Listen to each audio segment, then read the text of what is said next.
Salut mes petites soupapes. Aujourd'hui on va vous présenter un truc très rare, tout droit sorti d'Allemagne. Alors accrochez-vous bien, n'hésitez pas à mettre un petit like sur la vidéo, vous abonner, mettre la cloche des notifications, l'Instagram, tout ça, vous inquiétez pas, je vous attaque après avec ça. L'Artega GT, c'est maintenant.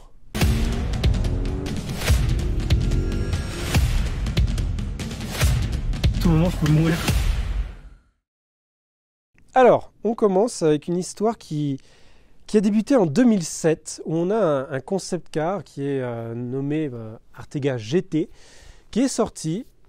On se demande qu'est-ce que c'est que ça, qu'est-ce que c'est Artega. Mais en fait, c'est un petit constructeur allemand indépendant, un petit peu comme Spyker chez nos chers amis de Hollande, des Pays-Bas, néerlandais. En fait, qui a été dessiné par notre petit Henrik Fisker, qui... Le nom vous dit peut-être rien, mais Fisker, c'est déjà la marque Fisker en voiture. On a d'ailleurs filmé la Fisker Karma, n'hésitez pas à aller regarder la vidéo et mettre un petit pouce aussi. Mais c'est aussi le designer de cette voiture-là, de la BMW Z8, de la Aston Martin DB9 et de la V8 Vantage. Donc comme quoi, il a un petit coup de crayon qui est quand même pas mal, hein, quand même, il n'est pas terrible. Voilà. Et donc en 2008, la voiture sort. Tout le monde se dit qu'est-ce que c'est que ça, d'où ça sort. Entre-temps, la voiture a été produite à très peu d'exemplaires, vous inquiétez pas, je vous dis le nombre après. Et donc ils ont été rachetés en 2012, relancement de la marque, et ils sont passés à l'électrique en 2015 pour faire des modèles. Donc voilà, comme la petite sœur qui s'appelle la Caro et la Scalo, qui est du coup une sorte de petite BMW Isetta, qui est elle aussi toute électrique. Le modèle du coup qui nous intéresse aujourd'hui, c'est la GT, qui va être la version thermique. C'est le genre de truc qu'on aime bien, tu vois. Donc du coup, on a le design, voilà, on reconnaît le coup de crayon par notre cher monsieur Henrik Fisker, parce qu'on a des lignes très épurées, très arrondies, très classe, j'ai envie de dire. GT, grand toureur, donc on n'est pas sur une M3 G-Power avec une lame, des trucs, non, c'est pas un truc taillé à la serpe, c'est très arrondi, très élégant, très classe. On reconnaît un petit peu des feux qui font quand même un peu penser, on va dire, j'ai envie de dire un peu à la V8 Vantage.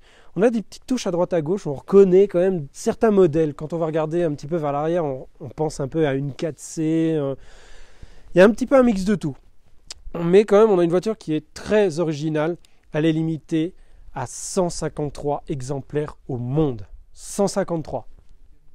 C'est une voiture qui coûtait dans les 80-90 000 à sa sortie et qui concurrençait la Lotus Evora. N'hésitez pas à aller regarder la vidéo de la Lotus Evora, de mettre un pouce bleu et de vous abonner aussi sur Instagram. Ça y est, je vous attaque par surprise. PGR.59 pour moi. ASXI qui est derrière la caméra en train de danser, il danse le Mia.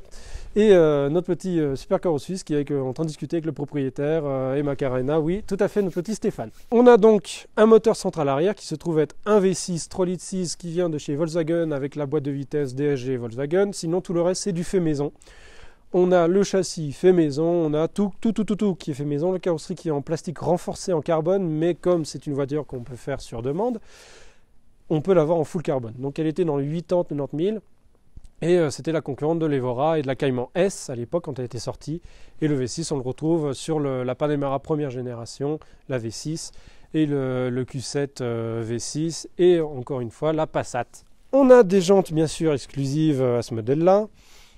On a toute la carrosserie qui a été passée en noir mat, un petit covering par le propriétaire. La voiture est bleu nuit d'origine, un bleu nuit magnifique. Et pareil, voilà, on a comment dire, la possibilité, vu que c'est du sur-mesure, de faire toutes les couleurs qu'on veut. Il y a même une qui est sortie en rouge Ferrari. On a eu des intérieurs incroyables. On va vous montrer l'intérieur après, vous inquiétez pas pendant la conduite, mais il y a eu un intérieur marron, il est sublime. Celle-là est noire, très classe, très sympa. Donc moteur à l'arrière, donc du coup coffre à l'avant. Petit coffre, on vous le montre tout de suite. Les rétros, moi je trouve qu'ils sont très sympas. Ils ont une forme très originale avec le petit clignotant qui ressort, poup, comme ça. Et on a ces deux petites branches qui me font penser un petit peu au SLR à l'époque quand elles étaient sorties, ou même quand on regarde les vieilles, les M3 E36 avec les feux qui remontaient, tout ça. C'est très original. On a une voiture qui est très petite, très basse. Voilà, moi je fais mon petit 1m83, elle m'arrive vraiment au-dessus des hanches, quoi. Donc c'est vraiment une voiture toute petite qui est GT, donc sportive et en même temps un peu confort. Tu peux partir en vacances avec, il n'y a pas de souci. Bon, le coffre à l'avant est un petit peu petit, mais à l'arrière, il y a des petites places. Je vous montre ça après, vous inquiétez pas. Ici, on a des grandes ouïes. Voilà, c'est du vrai, je peux rentrer mon bras dedans. Voilà. Avec du coup de quoi refroidir notre petit moteur parce que ça chauffe énormément. On entend normalement, j'espère qu'au micro ça s'entend pas trop, mais on a la ventilation qui est encore, ça fait 5 minutes la voiture elle est à l'arrêt, mais ça continue de refroidir. Et puis voilà, on a une ligne des hanches qui sont très très larges, un coffre vraiment, une ligne de coffre de toit qui est très plongeante et encore une fois très élégante, des ailes très larges. Et quand on regarde à l'arrière, on voit à l'arrière que la voiture est très trapue. Voilà, elle est basse, elle est large, elle n'est pas comme moi. Tu vois, moi je suis grand et gros, donc voilà, on va dire ça. Et voilà, donc on a 4 petits feux à l'arrière qui, pour moi, on reprend un petit peu des designs, un petit peu ces petites 4C ou une F12 ou des petits trucs comme ça. Moi je trouve que c'est très original. Là on a une immense grille avec de quoi refroidir le moteur. L'air chaud sort par ici du coup. 2 immenses sorties de pot. Notre plaque Supercar Suisse, encore une fois Instagram, si tu ne l'as pas encore fait, mets sur pause, mets le like, abonne-toi, je te le dis pas assez là. Feu arrière teinté, normalement on a toute cette partie qui est en rouge également, mais elle a été teintée.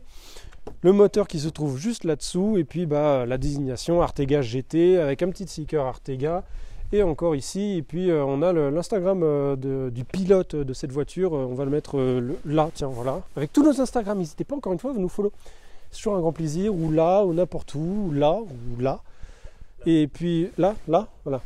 Et puis voilà, on a un diffuseur qui est vraiment pas mal du tout. Je découvre, je suis quand même subjugué par cette voiture parce que c'est une voiture qu'on n'a pas l'habitude de voir.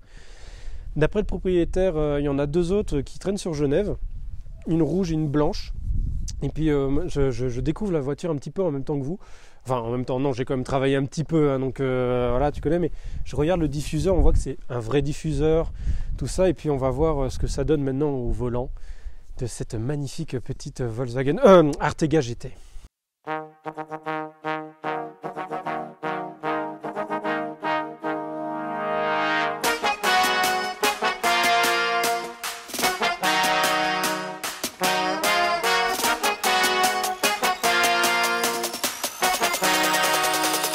Alors nous voici au volant de la petite Artega GT. Alors, une voiture très unique, très sympa, très originale. On commence directement avec des petites routes de montagne pépites, avec des couleurs magnifiques dehors. Je ne sais pas si on les voit depuis la caméra. On a donc un V6 atmosphérique 3,6 litres, 300 chevaux et 350 newtons.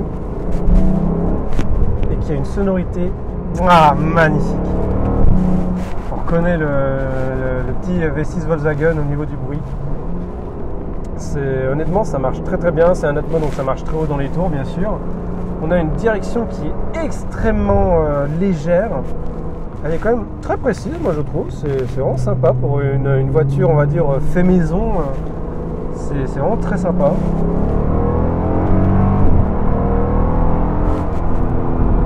Ça marche bien. Ça marche très très bien.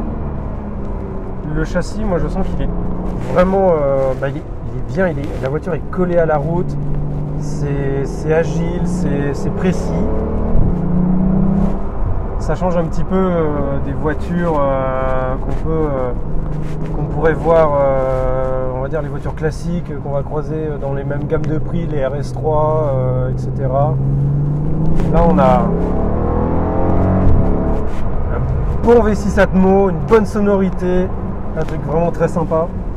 On a donc un volant en 3 branches qui est au design vraiment très particulier, donc avec les branches qui redescendent vers le bas.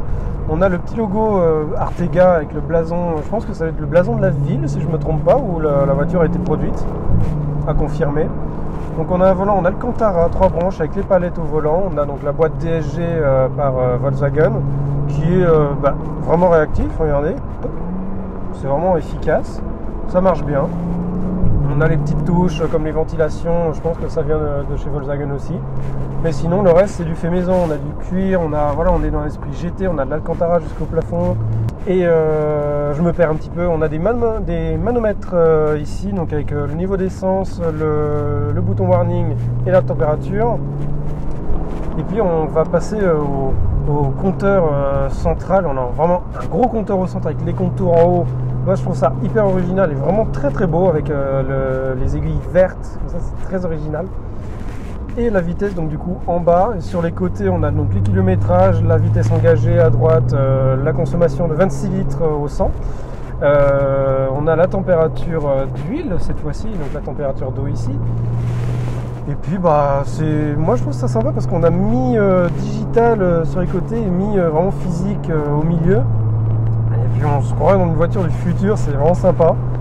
On a une petite touche un petit peu jouet que j'aime bien sur cette voiture, c'est vraiment le contrôle des vitres. En fait on a comme la petite molette qu'on retrouvait dans les anciennes voitures, sauf que du coup elle ne bouge pas, c'est juste un petit clic vers le haut, un petit clic vers le bas pour baisser et monter la vitre. Et on a une roue en fait qui a été mise comme bouton avec la jante, on dirait une Hot Wheels, mais en fait ça reprend la jante qu'on retrouve à l'extérieur. Mais sinon voilà, c'est une voiture qui est très agréable. Je suis dans les baquets, c'est des Sparco, ils ont l'air ils sont bien, ils maintiennent très très bien, c'est du bon cuir, de la bonne qualité. Moi honnêtement je suis très bien dedans, c'est ce qu'on appelle une GT en fait. Voilà, on peut partir en week-end avec, je pense que tu es parti en week-end aussi avec. Ouais. Voilà, alors on a vu le coffre, il est tout petit, ouais. Mais par contre il y a de la place juste derrière au niveau des sièges et pour le coup on a vraiment de la place qu'on peut mettre quelques sacs. C'est vraiment sympa, on a le petit éclairage du coup d'ambiance un peu verdâtre, c'est vraiment très très beau. Et après, je trouve qu'on n'est pas trop à l'étroit, la visibilité est très bonne. C'est une voiture très originale. Et moi, au niveau du bruit, ça me fait penser aux vieilles Golf R.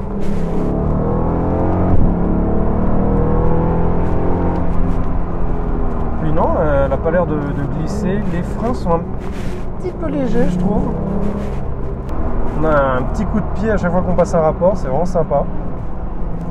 Et puis je vous réattaque par supplice, n'hésitez pas à nous follow sur Instagram, mettre le petit pouce sur la vidéo si ça vous a plu, si le son vous a plu surtout. Et puis follow le petit copain à notre droite. Et on a des petites pétarades dont on lâche un petit peu, mais c'est pas trop désagréable comme toutes les voitures d'aujourd'hui à faire blablabla pendant 1h30. Mais non, moi je trouve ça vraiment c'est une très bonne voiture, très agréable et surtout originale. Et moi je vous dis bravo pour cet achat, franchement. C'est vraiment un très bel achat, 153 exemplaires dans le monde, que dire de plus. On se dit à la prochaine avec d'autres trucs sympas et puis c'est grâce à vous aussi qu'on a ce genre de voiture exclusive. Donc n'hésitez pas à partager la vidéo, mettre un petit pouce bleu et puis voilà. Je vous dis à la prochaine les copains, bisous, salut.